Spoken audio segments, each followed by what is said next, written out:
கடுமையான வேலைகளை செய்து கொண்டிருக்கின்றார்கள். பலுவான வேலைகளை அவர்கள் செய்து கொண்டிருக்கின்றார்கள். வேறு யாராலும் அந்த வேலைகள் செய்ய முடியாது. இந்த உரிமையாளர்களிடம் நான் இப்பொழுது சொல்வதற்கு தயார். இந்த இந்த தேயிலை தோட்டங்களிலே வாழ்கின்ற இந்த மக்களை தவிர வேறு எந்த ஒரு தொழிலாளியையாவது கொண்டு போய் இவர்களால் இந்த தேயிலை தோட்டத்தில் வேலை செய்ய முடியுமா? முடியாது. இவர்கள் மிகவும் டிமாண்ட் உள்ளவர்கள், பெருமதியானவர்கள். இவர்களுடைய சேவையை நாங்கள் கொடுக்க வேண்டுமாக இருந்தால் நாங்கள் டிமாண்ட் பண்ண வேண்டும். எங்களுக்கு இவ்வளவு சம்பளம் தந்தால் நாங்கள் எங்களுடைய சேவையை தருகின்றோம். இவர்களுடைய அண்மையில் நான் பார்த்தேன், விரிவுரையாளர் ஒருவரை நீங்கள் பேட்டி காண்கின்ற பொழுது கூறியிருந்தால் 11 கோடிக்கு மேலான லாபங்களை பெற்றிருக்கின்றது இந்த கம்பெனிகள் என்று சொல்லி. அதிலே அவங்களுடைய அட்மினிஸ்ட்ரேஷன், அவருடைய நிர்வாக செலவுகளைத்தான் கூடுதலாக காட்டுகின்றார்கள், தங்களுக்கு லாபம் குறைவாக காட்டுகின்றார்கள் அப்படின்னு சொல்லி தரவுகள் இருக்கின்றது. நேற்று முன்தினமும் பார்க்கின்ற பொழுது இந்த தேயிலை விலைகள் அதிகப்படியாகி கொண்டிருக்கின்றது. அப்படி என்றால் இந்த வருமானங்கள் எல்லாம் எங்கே போகின்றது? ஆகவே நிச்சயமாக நாங்கள் கேட்கின்ற பெறுமதியிலே ஸ்திரமாக இருக்க வேண்டும். அந்த பெறுமதியை கொடுக்கக்கூடிய வல்லமையும் கம்பெனிகளுக்கு இருக்கின்றது. நாங்கள் டிமாண்ட், எங்களுடைய கேள்விகளை, எங்களுடைய தரங்களை நாங்கள் சுட்டி காட்டுகின்ற பொழுதுதான் எங்களுக்குரிய தொழிலாளர் நட்டஈட்டு கட்டளை சட்டம் என்ன வகையான பாதுகாப்பை தொழிலாளர் கொடுக்கிறது? இந்த விடயத்தில் தான் நான் சொல்ல வேண்டும். அண்மை காலமாக அந்த பாராளுமன்றத்திலே ஒரு சட்டம், அந்த இந்தியன் இமிகிரன்ஸ் லேபர் ஆர்டினன்ஸ் சொல்லி அதனை எடுக்க போகின்றார்கள். அந்த இந்தியன் இமிகிரன்ஸ் லேபர் ஆர்டினன்ஸோடு சில பல சட்டங்கள் ஒன்றாக இணைந்து தான் நாங்கள் வாசிக்கப்பட வேண்டிய சட்டங்கள்.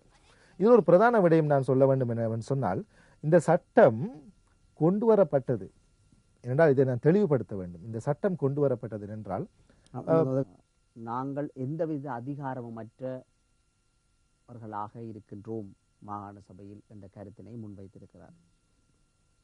அதற்கும் அப்பால் தற்பொழுது இன்று இருக்கின்ற அரசியல் சூழலை முஸ்லிம் காங்கிரஸ் எப்படி பார்க்கிறது என்பது ஒரு விடயம். முஸ்லிம் காங்கிரஸ் எப்பொழுதும் ஐக்கிய தேசிய கட்சியுடன் இணைந்துதான் இந்த பிரச்சனையும் பார்க்கிறது, அது ஒரு விடயம். முஸ்லிம் சமூகம் எப்படி பார்க்கிறது? வடகிழக்கு இணைய வேண்டும், வடகிழக்கு பிரிய வேண்டும் என்றெல்லாம் மாறி மாறி முஸ்லிம் காங்கிரஸுக்கு மாற்றப்பட்ட கருத்துக்கள் கொண்டிருந்தன. தற்பொழுது முஸ்லிம் காங்கிரசின் மாகாண சபை ஆரம்பித்த காலத்திலிருந்து உறுப்பினர் இருந்த ஹிஸ்புல்லா அவர்கள் அமைச்சராக இருந்து கொண்டது எனது கைகளில் அதிகாரங்கள் இல்லை என்று கூறுகின்றார். இவற்றையெல்லாம் என்ன கண்ணோட்டத்தில் நீங்கள் பார்க்கிறீர்கள்?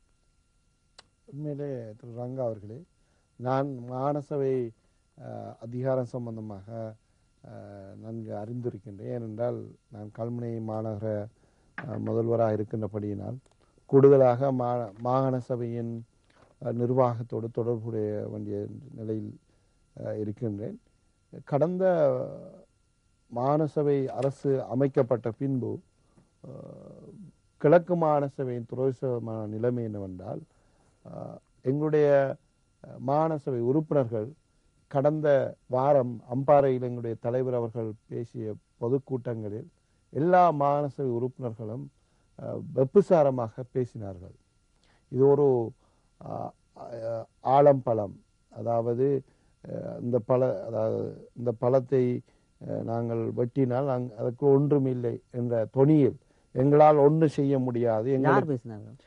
பல மாகாண சபை உறுப்பினர்கள் எந்த அளவுக்கு என்றால், இந்த மாகாண சபை ஊடாக தங்களுக்கு ஒரு வீதிக்கு ஒரு பெட்டி கிரவலை கூட போட முடியாத ஒரு சூழ்நிலையில் கடந்த ஒரு வருட காலமாக நாங்கள் இருந்து கொண்டிருக்கின்றோம். கல்முனையில் 300 ஆசிரியர்கள், பெண்கள், அதே நேரம் ஆண்கள் எல்லாம் அம்பாறை மாவட்டத்திலிருந்து மட்டக்களப்பு மாவட்டத்துக்கு மாற்றப்பட்டிருக்கிறார்கள். அம்பாறையில் கல்முனையைச் சேர்ந்தவர் கிட்டத்தட்ட 70 கிலோமீட்டருக்கு அப்பால் உள்ள பொத்துவிலில் ஆளுநர் அவர்களுடைய உத்தரவில் மாற்றப்பட்டிருக்கின்றது. இதற்காக இந்த 300 ஆசிரியர்களும் இந்த எங்களுடைய மாநச உறுப்பினர்களுடைய காலை பிடித்து அழுத வண்ணம் கேட்டார்கள். இதை தயவு செய்து நிறுத்தி தருமாறு. அவர்களால் ஒன்றுமே செய்ய முடியவில்லை. ஈற்றிலே பல அரசியல்வாதிகள் தலையிட்டும் கூட இந்த பிரச்சினைக்கு ஆளுநர் அவர்களால் தீர்வு கொடுக்கவில்லை. இன்று பல பெண் ஆசிரியர்கள் தங்களுடைய குழந்தைகள் பிள்ளைகள் இருக்கத்தக்கவாறு பல 50-75 கிலோமீட்டருக்கு அப்பா செல்ல வேண்டிய ஒரு நிலைமையை ஏற்படுத்தியிருக்கின்றது. நான் ஏன் இதை கூறுகின்றேன்? இந்த ஆசிரியர் இடமாற்றம் சம்பந்தமாக அந்த ஆசிரியர் குலாம் இந்த ஆலம்பழம் கதை முஸ்லிம் காங்கிரஸ் கதைகள் கூறுவதிலே தேர்ச்சி பெற்றவர்கள் என்றால் அண்மையில் கூட ரவுஃப் ஹக்கீமும் பஷீர் சகூதா அவர்களும் கலந்து கொண்டனர். இந்த ஊரோ நினைக்கின்றேன். அந்த கூட்டத்தில் கூறினார்களாம், தமிழ் மக்கள் விடுதலை புலிகளின் தலைவரை பிரபாகரனை கடவுளாக பார்ப்பதாக பஷீர் சகூதா முன்னாள் பாராளுமன்ற உறுப்பினரும் இந்நாள் மாகாண சபை உறுப்பினர் பேசியிருந்தார். அதே நேரம் ஜனாதிபதி மஹிந்த ராஜபக்ச அவர்களை சிங்கள மக்கள் அரசராக பார்க்கிறார்கள். ஆனால் எங்கும் அவர் கூறவில்லை முஸ்லீம் மக்கள் முஸ்லீம் காங்கிரஸை என்னவா பார்க்கிறார்கள் என்று.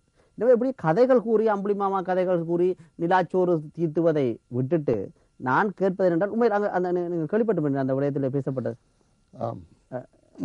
ஏன் நீங்கள் அதில் முஸ்லீம் மக்கள் முஸ்லீம் காங்கிரஸை என்ன நினைப்பது என்பதை கூறுவதை விட்டுவிட்டு தமிழ் மக்கள் அவரை பற்றி இப்படி நினைக்கிறார், சிங்கள மக்கள் இவரை பற்றி இப்படி நினைக்கிற முஸ்லீம் மக்கள் முஸ்லீம்களை பற்றி முஸ்லீம் காங்கிரஸை பற்றி நினைக்கிறார்கள்.